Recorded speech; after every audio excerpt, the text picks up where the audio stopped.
할렐루야. 오늘도 새날을 주신 하나님을 찬양합니다. 오늘도 말씀으로 시작하는 이 하루, 말씀 충만, 은혜 충만, 성령 충만한 하루가 되시기를 주님의 이름으로 축복합니다.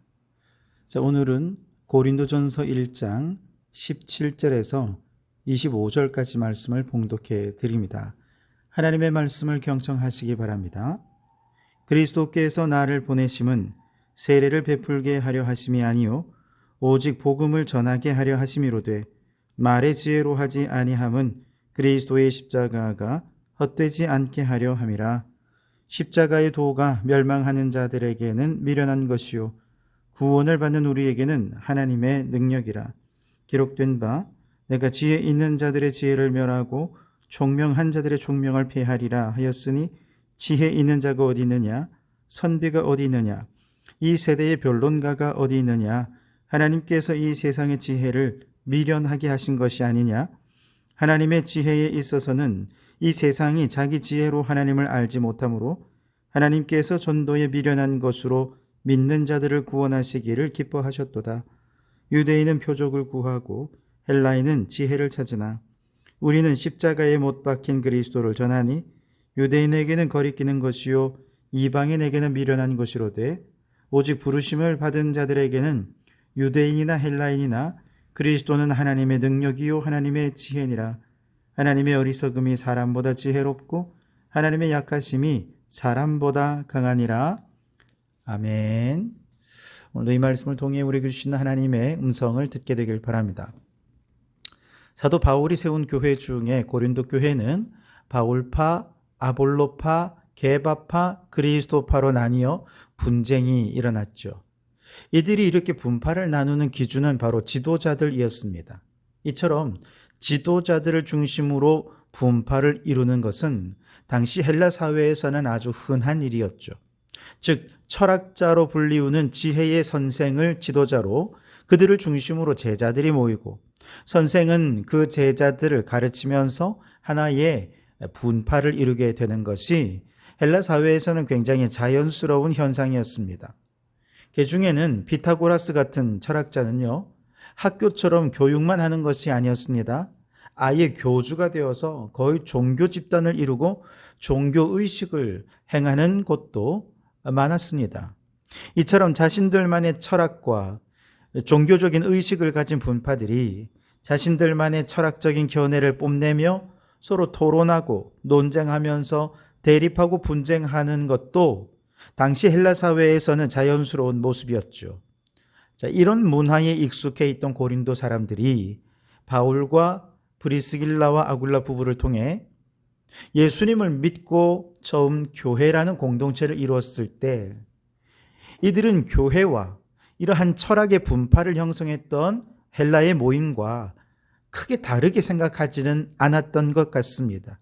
그래서 복음을 그저 세상의 지혜의 일종이다 생각을 했고 바울파, 아볼로파, 게바파, 그리스도파는 복음에 대해서 서로 다른 견해를 가진 지혜 선생들로 오해를 한 것입니다. 그리고 서로의 지혜를 뽐내며 자랑하면서 논쟁하고 토론하면서 고린도 교회 안에 분쟁이 발생했던 것, 이것이 당시 고린도 교회의 분위기였습니다. 바울은 고린도 교인들이 교회와 복음의 본질에 대해 지금 굉장히 오해하고 있다. 이것이 분쟁의 원인이다. 라고 하는 것을 발견하고 이들에게 십자가와 말의 지혜를 서로 대립시켜서 십자가의 의미와 복음의 본질에 대해 명확하게 설명하면서 교회란 어떤 곳인가 하는 것을 얘기하고 있습니다.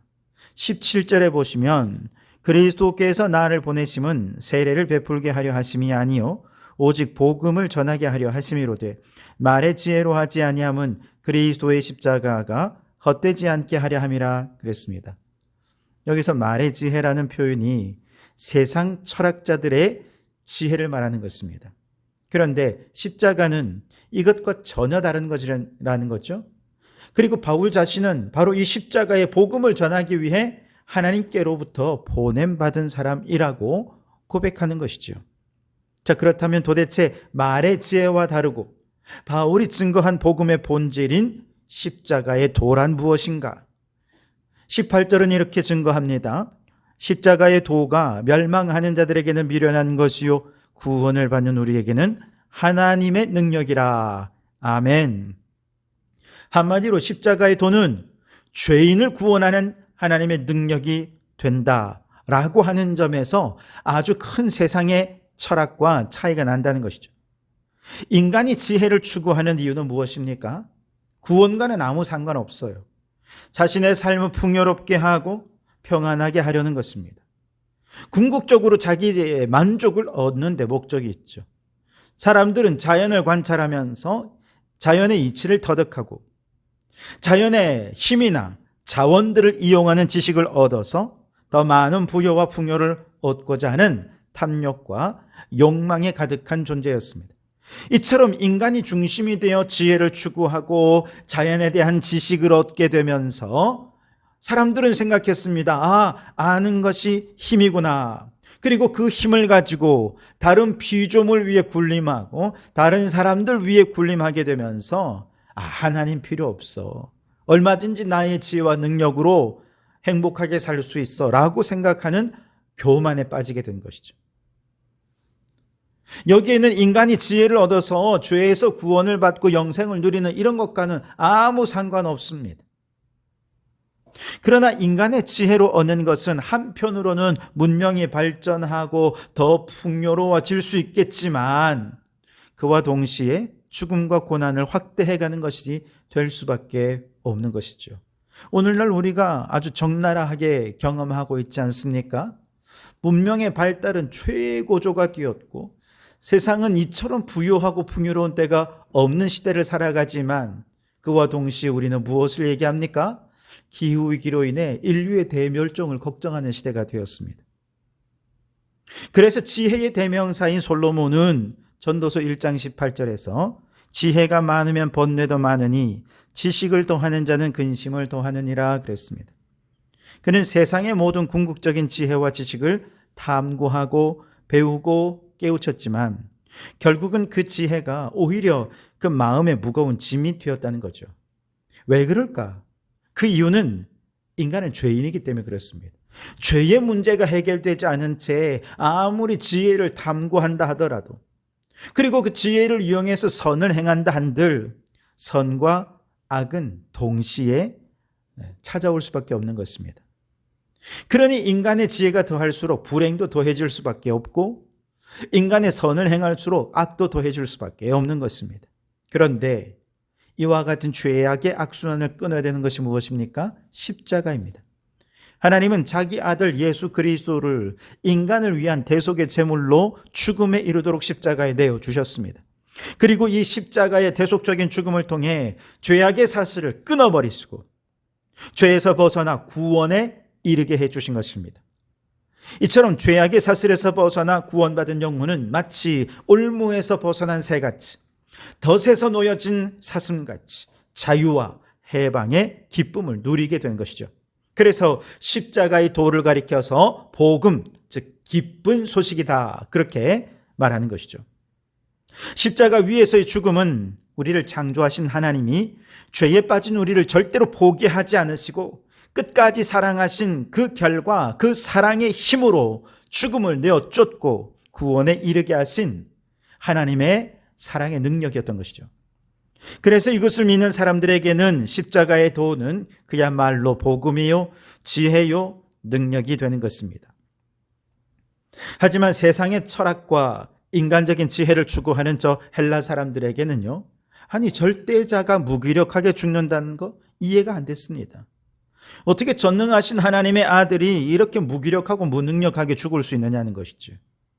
가장 처절한 패배와 무능력의 상징인 십자가형에 처해진 자를 가장 잔인한 사형 방법에 의해 처형된 저 죄수를 어떻게 하나님의 아들이라 말하고 우리의 구원자라고 말할 수 있는지 이해할 수가 없었던 것이죠. 적어도 그들이 기대하고 생각하는 구원자는 어떤 모습이냐? 위대한 철학자든지 아니면 불세출의 영웅이 되어야지요. 누가 봐도 대단한 사람이다. 존경받고 사랑받을 정도는 되어야 하는데 가장 무능력한 패배자와 실패자로 십자가에서 죽어버린 자가 메시아다, 구원자다라고 하니 이건 이해될 수가 없고 말도 안 되는 것이고 너무나도 어리석게 보인 것이죠. 오히려 십자가의 도는 헬라 사람들이 예수님을 믿는데 걸림돌이 되었죠. 이게 믿음의 고속도로가 될 수가 없었던 것이죠. 바울도 이러한 사정을 얼마든지 이해하고 인정했습니다만 동시에 분명하게 주장하는 것은 이미 그 십자가의 말씀을 믿는 우리에게는 이미 믿고 보니까 십자가의 도는 하나님의 구원의 힘이요 구원의 지혜요 능력이다 라고 하는 것이 분명해지더라는 것이죠.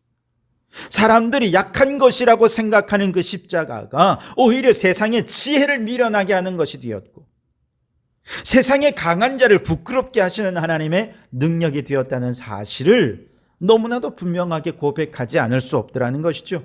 이 10절 말씀에 지혜 있는 자가 어디 있느냐, 선비가 어디 있느냐, 이 세대의 변론가가 어디 있느냐, 하나님께서 이 세상의 지혜를 미련하게 하신 것이 아니냐라고 말씀하시죠. 25절에 하나님의 어리석음이 사람보다 지혜롭고 하나님의 약하심이 사람보다 강하니라.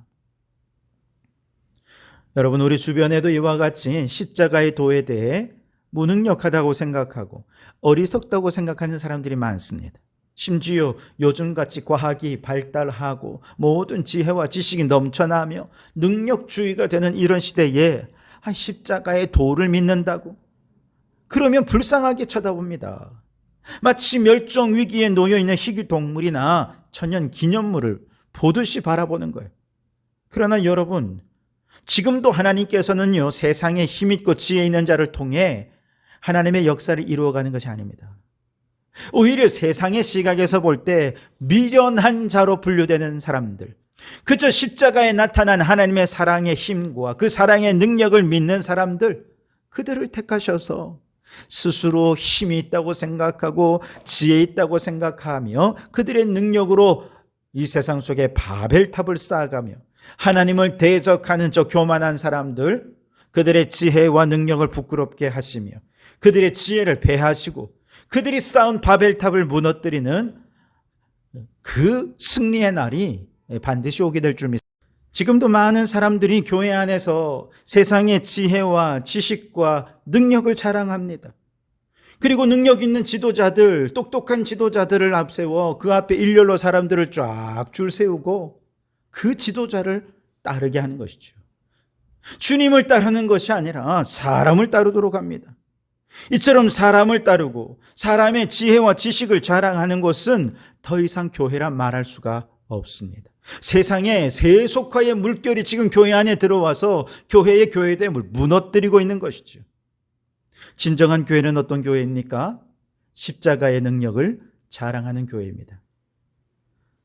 우리 성도교회도 이렇게 세상의 세속화의 물결이 들어와서 교회의 교회다움을 무너뜨리는 어리석은 교회가 되어서는 안 되겠습니다.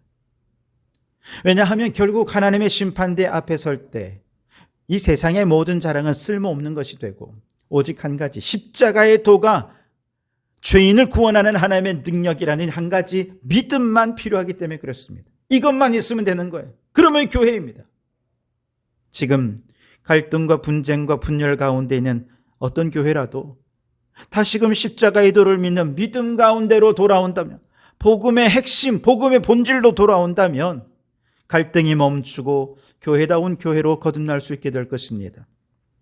세상의 철학 분파들이 아니라 진정한 교회라면 오직 십자가의 도를 붙잡고 십자가의 구원의 은혜에 감사 감격하고 그렇게 예배하며 사랑하고 섬기고 봉사하는 공동체가 될 수 있을 겁니다. 지도자들의 철학과 사랑에 따라 사람들을 줄 세우는 것이 아니라 진정한 교회는 십자가의 은혜와 사랑 아래에 무릎 꿇게 하는 은혜의 공동체가 될 것입니다. 바라기는 우리 성도교회가 이 세상의 세속화의 영향력을 차단하고 오직 십자가에 나타난 하나님의 구원의 능력을 믿고 찬양하고 자랑하면서 교회다운 교회, 진정한 교회로 온전히 세워져 갈 수 있게 되기를 주님의 이름으로 축원합니다. 기도하겠습니다. 하나님, 세상의 지혜로우는 십자가의 도를 도무지 이해할 수 없어서 세상의 방식을 교회에 적용하며 교회됨을 허물어뜨리는 교회가 세상에 너무나 많은 것을 다시 한 번 더 깨닫게 하시니 감사합니다. 바라기는 우리 성도교회가 십자가에 나타난 하나님의 구원의 능력을 믿고 십자가의 하나님만 예배하고 십자가의 도만 자랑하고 증거하는 교회다운 교회가 되게 하여 주시옵소서. 교회 안에 들어온 세속화의 물결들을 물리치고 오직 십자가 위에 든든히 서는 교회가 되게 해 주시옵소서. 예수님 이름으로 기도하옵나이다. 아멘.